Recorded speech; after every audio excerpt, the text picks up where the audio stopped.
But bro, Abby, you know what I really wanted to talk about with the Leafy shit?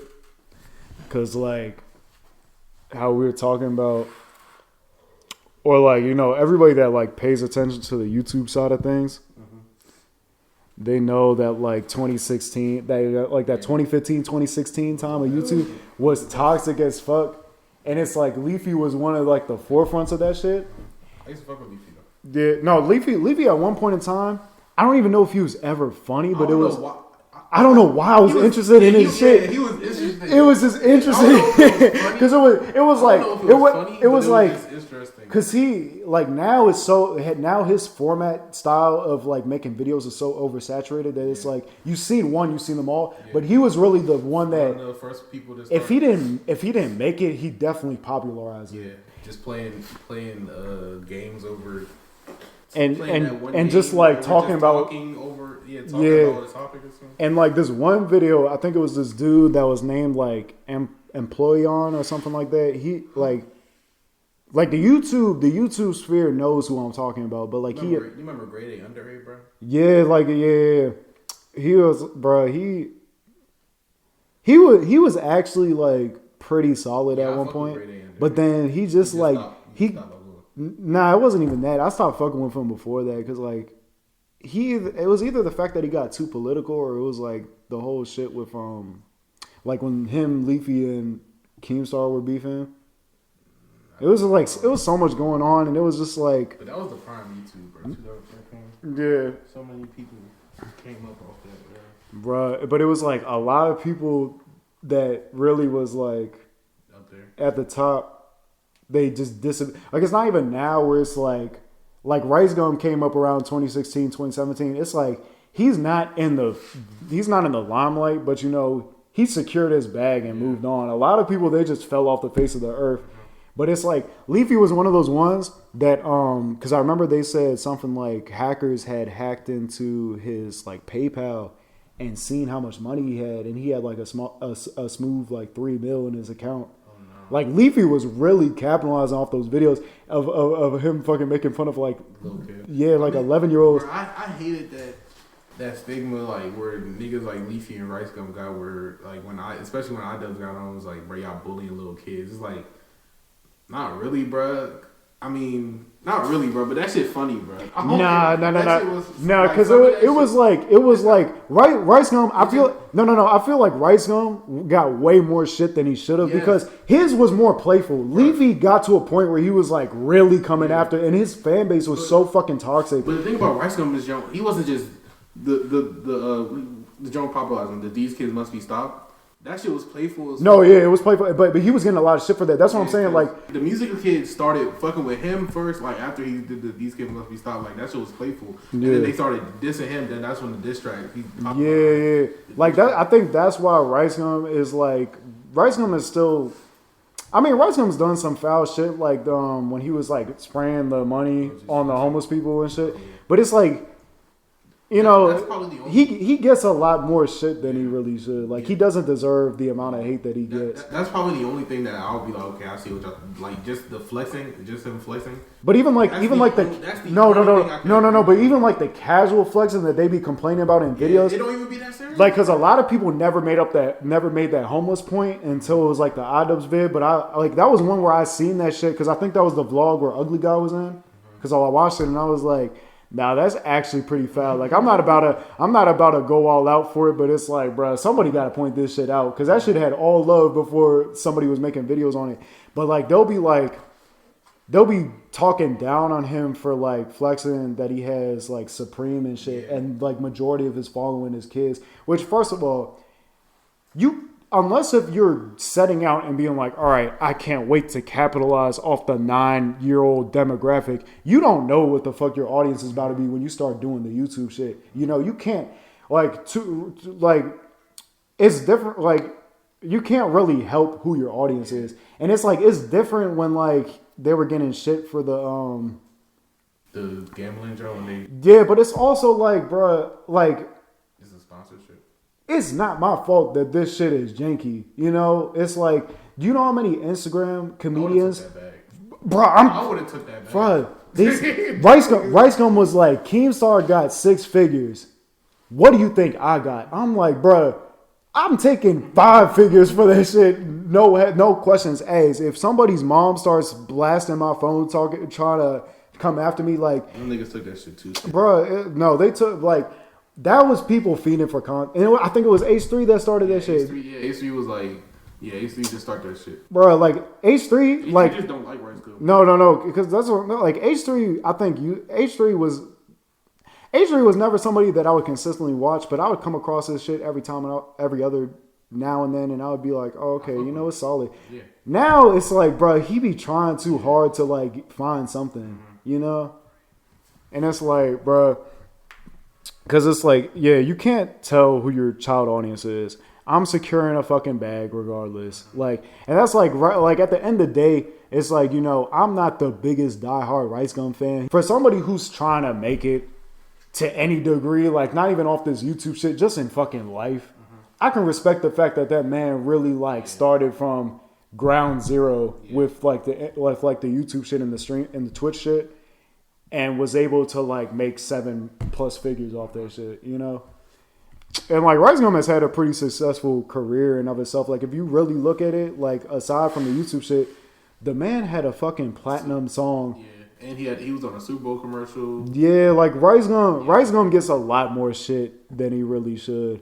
But like somebody like Leafy, it's like Leafy was never like funny, but like Leafy warranted that. Like Leafy got to like at first you could make that argument because I think he was kind of playful with the shit too. A point that only like really somebody in like my position could make, or like somebody who's like in a position where like they have a substantial following. It's real easy to like get caught up in the content that you're making. It's real easy to like start abiding to your followers, like what they want. And it's like, we want this, you know, we want the most popular shit. And it's like, it's real easy to start turning into a robot and just being like, I need to do this shit for my fans type shit and just keep growing this. Like, I know what you're talking about. Cause it's been a lot of times where like, I'll be making like the shit like the I'm on that asses or whatever. And like, it'll be funny at first, but then it's like, bro, like, why am I really? That's the thing. Every YouTuber has like when they have like every big YouTuber that has like, or any YouTuber I don't know that has a following. Like if you have something that's popular that you do like a series, like I'm on that ass. Berleezy is fucking the roasting. And he was getting tired of that shit too. Roasting the cartoons. Ricegum at a point was fucking. These kids must be stopped. Tracks or these kids must be stopped. Well, they're kind of go hand in hand. Yeah. But these kids must be stopped. And it's like I remember like they would do videos like niggas is like I can't please everybody. Niggas is mad when I don't do the shit. But then it's like if I keep doing that shit, then I'm just gonna keep falling down that rabbit hole. And it's like I think and it's like. I kind of like have to do it too sometimes. Yeah, because it's like that's my main source of growing. Like, because in my situation, every time I post something at this stage that isn't either hip hop related or I'm on that ass style format, or not even I'm on that ass is such like a weird way of describing it now because it's like it's more like commentary because it's like I kind of grew out the whole phase of like. You know, because like originally when it would be set up, it would be like talk about something and then lead into a roast and then it'd be like, you know what I'm saying? But it's like the further I got out of high school, because roasting or joning is like a skill that you acquire in middle school and master in high school. And it's like, bro, I'm not going, like, I don't fucking meet up with my friends and they're just like, boy, what the fuck is that on? Like, you know, like we're too old to be doing that shit. But it's like the only time from this point that it was like, genuine like I still got like I had to like remind people and like low key myself not like I'm really like trying to do this shit like but it's like I was kind of like damn I was kind of surprised at myself that I still had it in me like so I had to dust off the cobwebs and shit when I dropped that Logic video because that was like the first one in a while that was like genuinely funny that I was like I kept watching back and I was like this shit is funny as fuck. But like sometimes I'll be making the videos and I'll be looking at this shit back and I stay having to like show my shit to people and be like, bro, is this shit funny? Because I can't even tell anymore because I'm so like sometimes I'll be so deep into that shit. But for somebody like Leafy, And that's another reason too why I take myself a lot out of the YouTube shit, because it's like if I start seeing that it's like affecting my mood and everyday life, and I'm really like warped into this shit and it's not making me any money, you know, it's like it's so like when the cons start outweighing the pros, and it's like I gotta like step back and reassess type shit, you know. And it's like somebody like Leafy, who is like, all right, he's cashing out on these fucking videos, and he's able to drop these like as even faster than the podcast videos and shit. And it's like this is his main priority in life right now. It's like, bruh, he really let that shit consume him. And that going back to the dude, the Employon, well, that's a dude that made the hour-long video talking about like Leafy's come up and everything, and then the demise and all that. And the shit was actually like really good, because he was talking about. I feel like I seen that shit. It wasn't even the fact that Leafy fell off; it was the fact that he got blackballed. He was the first YouTuber that really got blackballed by YouTube. Yeah, so it was like, and at one point he was talking about how Leafy was like a Minecraft YouTuber or something, and he was like at a solid like 20,000 subs, and he had hit this like point in his career where it was like, all right, he can keep doing the Minecraft videos because the views were already declining because people weren't fucking with Minecraft anymore. So he was like, all right, he can either stay in this path and get like, you know, less and less views each time and just, you know, accept this faith, or his like one of his older videos had done numbers where he was just like ranting about his day at work or something. It was like some real casual shit. And it was like, or he could go this route and start making. So then that's when he initially started doing videos like talking about his use, like his drug use and shit like that. And he would start talking, he would do like story times and shit. And then eventually it transitioned to like clowning people on the internet. And then it transitioned to clowning little kids on the internet because people kept requesting shit. And it's like, bruh, the fact that the thing that's probably what it was. Cause bro. Hold bro. It was because when I first started watching Leafy, it was really the niggas he was talking about. Cause some of the niggas that he was talking about were like weirdest. It wasn't even, most of them weren't even kids. It was just weird niggas. Yeah, like one of them was like disabled, and he was like, because there was some wild niggas that he. And his fans were so fucking toxic. Yeah. There was some wild niggas. And it was like this band. That shit was funny as shit. I'm like, oh, there was this one band it was like a golf ass band that he was talking about. But the one thing that really interests me at this stage in my life, where it's like, you know, going back to like, you know, I'm just trying to figure out like how the fuck I'm about to make a living in life type shit, you know, like I'm at that point in life where it's like, what's about to be like my future career path type shit. But it's like somebody like Leafy, to make the leap that I don't know, like to make like Leafy, going back to that documentary where they laid it out, and it was like, all right, he could either stay in the Minecraft field or start going to like dissing children and shit. Bruh, if he didn't make as much money off that shit that he did, like let's say that shit flopped, but he still had like all the notoriety and shit, he really would have just fucked his life over, because it's like, who is about to hire this man? Who is really about to hire this man that's just been bullying kids nonstop on the internet? It's like, bro, him making, like, you have to respect, like, even if he wasn't consciously thinking it at the time, you have to respect the fact that he had enough balls to be like, bro, it's all or nothing. like I gotta make this shit work, because if it doesn't, then I'm fucked. I'm fucked in the real world. Like, good God. That's so wild to think about, because it's like this man was really like this this man was the centerfold of just bullying, on cyberbullying little kids that can't even defend themselves. And he made a career off that shit. He made Pokemon Go, nigga. He made millions off that shit. But you like, as toxic as that man was, you gotta kind of respect it that like he didn't overdo, like he overdid it, but he didn't to the point where it's like yeah, it was but like he overdid it to the point where it's like, all right, I've literally made enough off this shit that I don't have to keep doing this anymore. I can just fall off the face of the earth. After the content out, he was already starting to get inactive before the content out, and after the content out, idubbbz was like, all right, I made my bag off this shit. Niggas not even fuck with me, so I could just step. Yeah. So it's like that's another thing too, where it's like you can't really like condone his way of going at shit, but it's like you gotta respect the fact that he secured the bag, you know. Bro, I don't give a fuck with none of these idubbbz, bro. If the bag is there, then it's like. Bad, bro, and making fun of kids is the way for me to get my funds up, nigga. Fuck them kids. Nah, because when it gets to, because now I think social media is such in a weird spot. It's such in a more different spot now than even 2016. Like a lot of shit that was specifically YouTube would just stay on YouTube. Yeah, I feel I remember. Yeah, I know what you're talking about because I remember like when I used to be subscribed to Illuminati.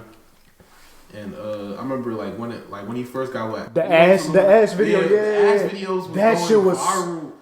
Like when he was treating ass like shit, I was like, bro, why is Illuminati on Twitter right now, bro? Like this is supposed to stay on YouTube. Yeah. Even Pretty Boy Fredo was getting shit when the shit with him and his girl was going on. Yeah, and like, bro. That's like my biggest fear at this stage in life. I'm so scared of getting canceled on Twitter. Like as much shit as I talk about Twitter, because they max. They literally will go find your full name, address, where you work, where you go to school, and just try to ruin your life off. Bro, it's like I don't need that, especially now where it's like, bro. I think if there was ever a point where I was up for that bullshit, it would be when I was just starting off.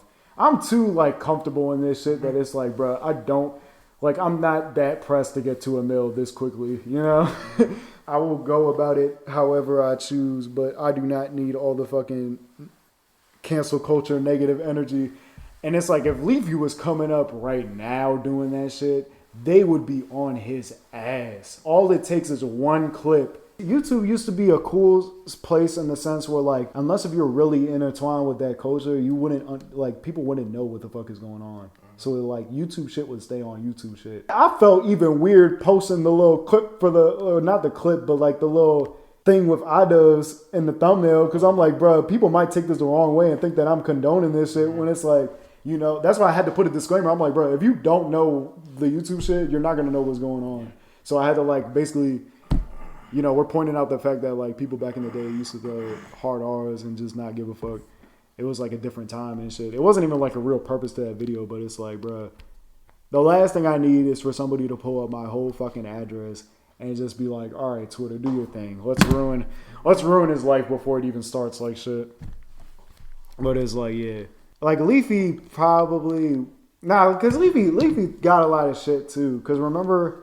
Somebody had hacked his phone and like leaked his nudes.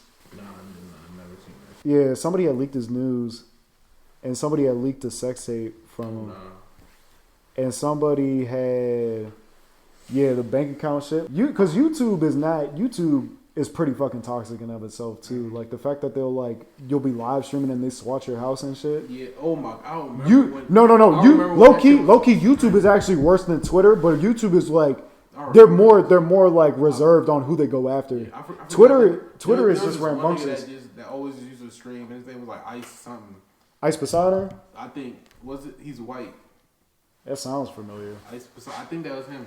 That man used to get raided on a daily basis, bro. That used to be so Illuminati too, and he was just like, bro, I'm tired of this shit. Like that's why he did the spiritual shit, because he got such to a low point in life where it's like, bro. Like, I've cashed out on this YouTube shit, but it's also like, I'm miserable as hell because I can't even do anything without, you know, my own fans just making my life hell. Like, bro, that's why I stopped the live stream shit too, because it was like, I never had like anything that deep. No. But it was also like, bro, I'm getting tired of just reading these fucking comments too, because it's like, people just be toxic for the sake of like trying to get a quick laugh. And it's like, bro. Flights fans are toxic as shit. Fights fans are toxic, but they also would never like. They're so toxic, bro. No, fights. When I was in Africa, bro, I was just watching straight flight stream rage clips. Like niggas would follow this man on GTA just to kill him, bro. Like niggas was. Fights fans are toxic in the sake of like fun. Like they're not. I mean, for the like they wouldn't put him in a foul position. So Illuminati's. They be putting him in a foul position. No. But I'm not. Bro, has Flight ever gotten raided? No. Yeah, exactly. Like they'll. So Illuminati got raided like twice though. No, so Illuminati. He would even talk about it because it was like because I used to watch like the Twitch highlights or whatever.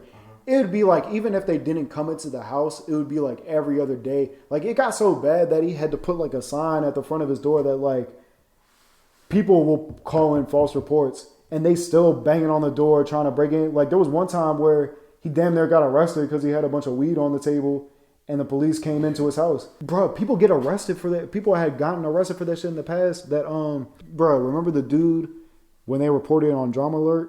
That their house had gotten raided because their kid was streaming or whatever, and the dad ended up getting killed by the police officer. No, because that was something that got reported on dramaalert. I remember seeing that shit. I used to fuck with Scarce. I ain't fucking with dramaalert. Bro, Scarce was too dry. Scarce, like, he's another one too that I respect off the sake that he secured the bag. Like all those like people that were popping in 2016 but aren't really that in the stratosphere anymore. It's like I gotta at least respect the fact that they capitalized the fuck off of what YouTube was at that time period. Now I think YouTube started doubling down just for that sake. That like it was too many like. No, the apocalypse. Yeah, but I'm thinking like it was people like Leafy and them that really made that shit. I think rules were starting to change when Leafy and Ricegum were popping. But I don't think Ricegum was as big of a problem as people were trying to center him to. Like how we were talking about, it was all. But YouTube was still like. Nah, like I don't even think YouTube was giving him that much shit because aside from him never being in the YouTube Rewind, but it's like. Oh no, that was wild. He should have been in YouTube Rewind. He should have, but it's like also. Been like his first 2 years, he should have been in both of those. Yeah. And then he got put in it the one time where nobody cared anymore. This he got in it this last. Bro, that was like the worst one too. Nobody, they've been pretty bad. They don't like even take YouTube serious no more. Like, bro, y'all put him in it now. Bro. The only one that was kind of tough, the year where like KSI was like one of the main people that was getting pushed in it. I can't remember like specifically what year it was. These last 3 or 4 jumps been mid. Not even mid, just like pretty ass. But the one where they were sitting at the campfire and they're like, that was by far the worst one. That was the worst one. Like this one, this one was pretty ass, but it was also like I respect the fact that they just didn't give a fuck anymore because it's like, look, we try our best, and y'all just keep. Like we just gonna do what y'all give. Like, yeah, I fuck with. You can't do that though, bro, because not everybody like. K-pop popular as hell, but they got hella haters. Like niggas do not fuck with K-pop. Bro, yeah. Whoever is running that side of YouTube just is like not. They're not into. They're not into what's going on in their business. But it's also like YouTube has so many different like. Nah, not really, because it's like aside from the YouTube side of things. That probably killed everything, bro. Yeah, it really did. And it's like they're trying to make it better now, but it's nowhere near what it was even in 2015, 2016. That was a sweet spot. 2015 was a sweet spot to really like make bread off this YouTube shit. Bro, like I started coming up during the like in the midst of the apocalypse. Mm-hmm. It was taking me so much for my channel to grow. Like I'd be having like my entire following. You know Kneecaps? Nah. You don't know Kneecaps is? He's another small channel like he probably got like 300K. Like when I was coming up, bro. He'd be complaining too. Like during that double XL period, when I was coming up, I'd be dropping vids, and my entire fan base or my entire following at the time would be watching the video, and it just wouldn't get pushed anywhere outside of my following because that's how bad that shit was. I would be making a smooth like 20 subs off of each video I was posting. I'm like, bro, this is, if I wasn't enjoying this shit right now, this would be such a waste of time. And if I, bro, like, there was I never thought I was going to quit. But now that I think about it too, the only reason why the takeoff video blew up to the way that it did was because They never told you too about requesting reviews and shit. Like that was some shit that people on YouTube had to find out themselves. The first time I tried that shit was on the takeoff video, what is requesting review? You had to like request a review that like if your video gets demonetized, you can request for somebody to review it and be like, look, it's not demonetizable. Okay. But when I posted the takeoff video, it was monetized for the first 6 hours, and that shit instantly started doing numbers because that was my first one that was actually getting pushed by YouTube's algorithm. And then 6 hours in, or not even 6 hours, it was like 3 hours in, that shit got demonetized. And it was like, if I just left that shit there, that shit would not have been what it is right now. So I had to if I never requested that review and it stayed demonetized, that shit would have stayed stunted at whatever view count it was at. Like every other video back in. So when you requested a review, they like more monetize it back? Yeah, unless if it's like something that's really worth demonetizing, then they'll like it's confirmed demonetized. Like I got okay. So I see what. So most likely they just gonna demonetize it just cause just off rip. Yeah, just off like rip. Like the Croc Gang channel is so fucked that it's like every time I post a video, it's demonetized off rip. That's why I don't even nowadays because I'm trying to like actually make money off my shit. I'll have it be unlisted before I post the video and just wait for YouTube to like review it before I post it. And then like low key, I think unlisting it before you post it still kind of fucks with the views, but not nearly as much as if you just let that shit sit there demonetized.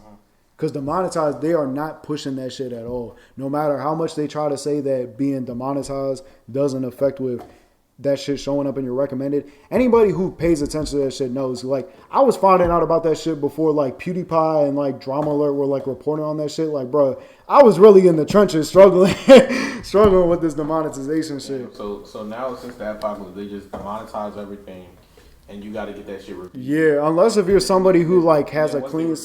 Once they review it, and they be like, all right, this show's not as bad as it could get. You can start getting paid off this. Yeah, but it's like even still, the bread just isn't what it was back in 2015. Like, you gotta respect Leafy, but you also gotta point out the fact that he probably fucked it to what it is now. But you know, like you awful goat. You piece of shit goat. Fuck it up for the rest of us. Bro, you know what else I wanted to talk about at one point? The fact that like how YouTube is so dry now, off the strength that like nobody, because I don't think anybody, like people are trying to capitalize off the YouTube shit as best as they can, and like, bro, people are not trying to put the time and effort to like actually make something that's substantial. So they'll just like, everybody became a reporter now. Everybody just like making videos on other people type shit.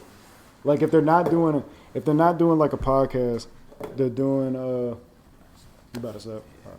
If they're not doing a podcast, they're doing a video directed towards somebody else.